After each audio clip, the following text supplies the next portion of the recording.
बिस्मिल्लाहिर्रहमानिर्रहीम, अस्सलाम वालेकुम। मैं तबीबा डॉक्टर सलमा आहट रमज़ान ट्रांसमिशन में एक दफ़ा फिर खुशामदीद करते हैं और अपने सारे नाज़रीन को रमज़ान बेनिफिट्स के हवाले से जितनी भी गुफ्तगू हम कर रहे हैं और बता रहे हैं उसके लिए मज़ीद एक्नॉलेज करने के लिए आज फिर मैं आपके साथ एक दफ़ा फिर हाज़िर हूँ। पुराने जितने भी हमारी वीडियोस हैं जो अब तक आप लोग देख चुके हैं और लाइक कर चुके हैं, सब्सक्राइब कर चुके हैं, पसंद कर रहे हैं और कमेंट्स कर रहे हैं और आप हमें बता रहे हैं कि क्या क्या प्रॉब्लम्स आप लोगों को अभी फ़ेस करनी पड़ रही हैं। लेकिन वो सारी प्रॉब्लम्स जो आप लोग फ़ेस कर रहे हैं, जिसको आप डिस्कस करते हैं, वो सिर्फ़ और सिर्फ आप लोगों की लाइफ स्टाइल चेंजिंग के ऊपर डिपेंड करती है। तो जिस तरह से हम आपको अपने हर वीडियोस में एक्नॉलेज कर रहे होते हैं कि आपने नेचर बेस्ड चीज़ें, नेचर बेस्ड ग़िज़ाओं का इस्तेमाल करना है, नेचर की तरफ आना है, तो ये चीज़ हमारी अच्छी सेहत के लिए बहुत ज़रूरी है। अब रमज़ान के हवाले से बात करते हुए पिछले सारे प्रोग्राम में भी बात किया है और अभी फिर इस वीडियो में मैं आपसे रमज़ान के हवाले से बात करते हुए बताना चाहूँगी कि हमारी जो रूटीन है वो रूटीन बहुत हमने अपनी ख़राब की हुई है। फ़िज़िकल एक्टिविटी कोई भी नहीं है, यानी हमारी फ़िज़िकल एक्टिविटी ना होने की वजह से जो हमारे मसल्स पे, मस्कुलर सिस्टम पे जो इसका इफ़ेक्ट पड़ रहा है, उसकी वजह से भी हमारी जो है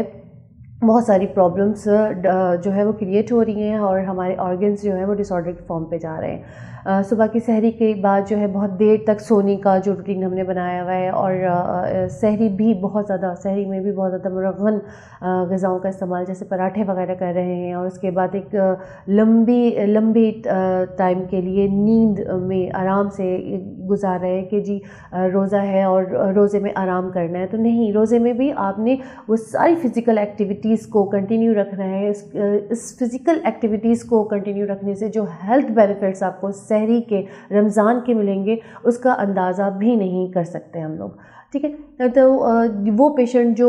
इफ़्तार टाइमिंग में भी इफ़्तार जो है वो बहुत ह्यूज अमाउंट में कर रहे होते हैं, बहुत ज़्यादा खा रहे होते हैं कि जी सारा दिन हम फास्टिंग में रहें तो जी हमें बहुत भूख लगी हुई है और हमें ये भी खाना है, वो भी खाना है, क्योंकि हम वीकनेस महसूस कर रहे हैं। तो उन नाज़रीन को, उन पेशेंट को, उन मरीज़ों को, उन लोगों को मैं ये बताना चाहूँगी कि जिस तरह से मैंने फ़र्स्ट प्रोग्राम में आप लोगों से डिस्क्राइब किया था, आप लोगों को बताया था कि हमारे पहले और दूसरे अशरे और तीसरे अशरे तक, पहले दूसरे अशरे तक हमारी बॉडी की जो डिटॉक्सिफिकेशन का जो अमल होता है, उसमें हमारी बॉडी जो है वो हमारे मुर्दा खलियात को खाना शुरू कर देती है, कैंसर सेल तक को जो है वो रिमूव कर रही होती है, जो कि मेडिकल फील्ड में जो है, मेडिकल टर्मिनोलॉजी में, मेडिकल फील्ड में सिर्फ और सिर्फ कीमोथेरेपी के ज़रिए ख़त्म की जा सकती है। तो ये वाला प्रोसेस हमारी बॉडी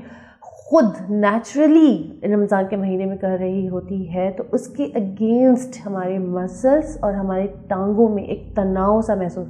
पैदा हो जाता है, हमारे पूरे जिस्म में एक तनाव बन जाता है, क्योंकि हमारी बॉडी के अंदर इंटरनली जो है ये एक डिटॉक्सिफिकेशन का अमल हो रहा होता है। बॉडी ऑर्गन्स, एंजाइम्स रिपेयर हो रहे होते हैं, टिश्यूज़ रिपेयर हो रहे होते हैं, आपका ब्रेन प्रिपेयर हो रहा होता है हंगर को ग्रैप्स करने के लिए। हमारे बॉडी ऑर्गन एंजाइम्स जो होते हैं वो बन रहे होते हैं, लेकिन वो उस वक्त बेनिफिट्स दे रहे होते हैं जब हम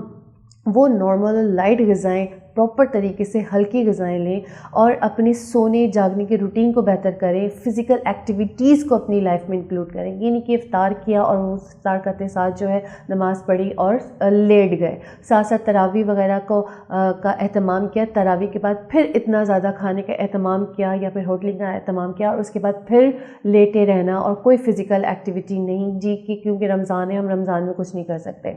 क्योंकि इतनी ज़्यादा हैवी डाइट लेने के बाद आपका जिस्म इतना थक जाता है, उसको एनर्जी इतनी कंज्यूम करता है उसकी डाइजेशन में कि आपको खुद ब खुद जो है वो थकावट सी, नींद सी और इस तरह की महसूस होने लगती है और आपका जिस्म जो है उस खाने को, उस एक्स्ट्रा खाने को, जो इतना हैवी मील आपने लिया हुआ है, हाई प्रोटीन मील लिया हुआ है, एसिड वगैरह का इस्तेमाल किया हुआ है, कोल्ड ड्रिंक की सूरत में सोडा वगैरह यूज़ किया हुआ है, उसको डाइजेशन में आपकी बॉडी को इतना वर्कआउट करना पड़ता है कि आप फ़िज़िकल एक्टिविटीज़ करने से जो है गुरेज कर रहे होते हैं। तो ये फ़िज़िकल एक्टिविटीज़ हमारी जो है नॉर्मल रूटीन में वैसे भी बहुत अहमियत रखती है, लेकिन ख़ास तौर पे रमज़ान में जब आप फ़िज़िकल एक्टिविटीज़ नहीं कर रहे होते तो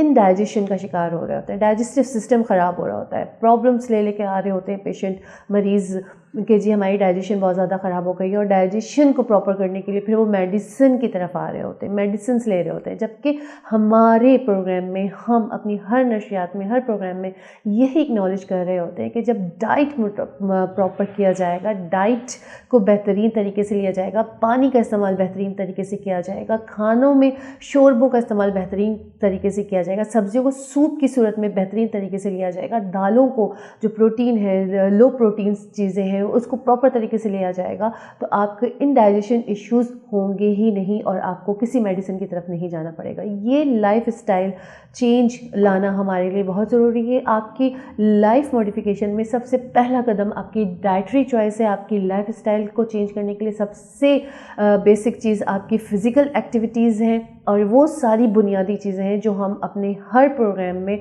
आपके साथ डिस्कस कर चुके हैं, जिसमें आप जिसमें आपको अपनी फ़िज़िकल एक्टिविटीज़ में अपने आप को हेल्दी रखने के लिए मॉर्निंग में अगर आप उठें, सहरी कर रहे हैं, सहरी के बाद नमाज़ पढ़ रहे हैं तो थोड़ी सी वॉक को भी उसमें इंक्लूड करें। सहरी के बाद, नमाज के बाद फ़ौरन सो नहीं जाना है, वॉक को इंक्लूड करें, ऑक्सीजन लेवल को बेहतर करें। पानी पीने के बाद, इफ्तार के बाद जब हम बहुत ज़्यादा पानी पी रहे होते हैं और पानी पीने के बाद ये समझ रहे होते हैं कि जी हमने पानी भी पी लिया, अच्छी ग़िज़ा भी ले लिया, अब हमारा ऑक्सीजन लेवल भी बेटर हो जाएगा। नहीं, ऐसा बिल्कुल भी नहीं है। आपको अपना ऑक्सीजन लेवल बेहतर करने के लिए और बॉडी को एक्टिव करने के लिए सहरी के टाइम में थोड़ा सा फ्रेश हवा में निकलना, वॉक करना बहुत नेसेसरी है, जो कि आपकी लंग्स कैपेसिटी को बहुत इम्प्रूव करेगा और लंग्स के ऊपर जो एक बोझ है ब्लड सर्कुलेशन के, थिक ब्लड सर्कुलेशन की वजह से वो चीज़ जो है वो डिक्रीज़ होगी। लंग्स जब मॉर्निंग में सुबह के टाइम वॉक करने पर या लॉन्ग ब्रीथ करने की एक्सरसाइज करने पे या लंबी लंबी सांसें जब हम सुबह के टाइम, सहरी के टाइम ले रहे होते हैं तो हमारी लंग्स कैपेसिटी बढ़ रही होती है और वो नेचुरल ऑक्सीजन को एब्जॉर्ब करके अपने अंदर जो है वो स्टोर कर रही होती है। जो हमारे रूटीन वाइज डेली बेसिस पे भी जो हमारा ब्लड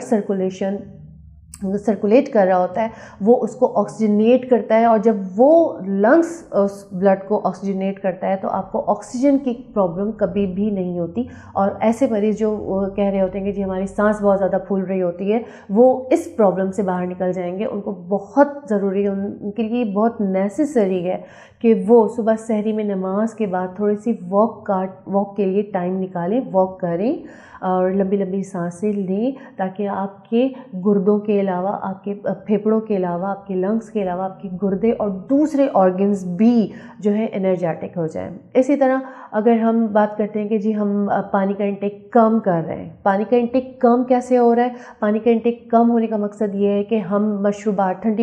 यख मशरूबात पे तवज्जो दे रहे होते हैं इफ्तार में या आम रूटीन में भी। अगर गर्मी बहुत है तो मशरूबात का इस्तेमाल बहुत ज़्यादा हो रहा है, कोल्ड ड्रिंक का इस्तेमाल बहुत ज़्यादा हो रहा होता है, तो ये मशरूबात और ये कोल्ड ड्रिंक, जो ठंडी यख मशरूबात और कोल्ड ड्रिंक्स हैं, ये हमारी बॉडी के अंदर केमिकल्स को ज़्यादा इन्हेंस कर रहा होता है, एसिडिक लेवल को इन्हेंस कर रहा होता है और पानी का जो एक लेवल होता है उसकी कमी का बाइस बन रहा होता है, यानी हमारी बॉडी को डिहाइड्रेट कर रहा होता है। ये सारी चीज़ें हमारी बॉडी को डिहाइड्रेट कर रही होती हैं। इवन के सादा पानी का जो एक इंटेक हमें अपनी बॉडी हेल्थ और वेल्थ के हिसाब से लेनी चाहिए, वो जब हम नहीं ले रहे होते